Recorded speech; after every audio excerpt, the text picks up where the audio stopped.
O, di ba? Tanggal ang uling. Ayan. So, lalagyan natin siya ng all-purpose cleaning gel.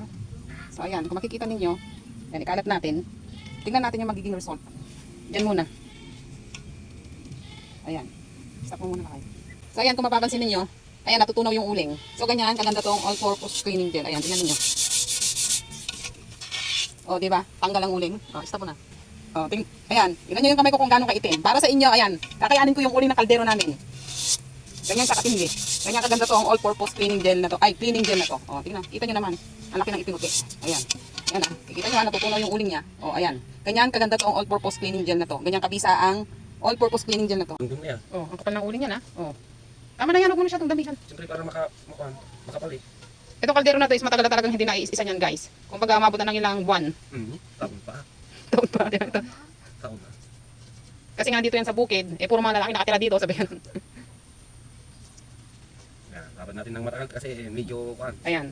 Para mas magandang matanggal yung uling, babungan natin ng matagal. Sobrang kapal kami. Kasi dyan eh. Isang taon. Grabe, tanggal talaga oh. Tama na yan.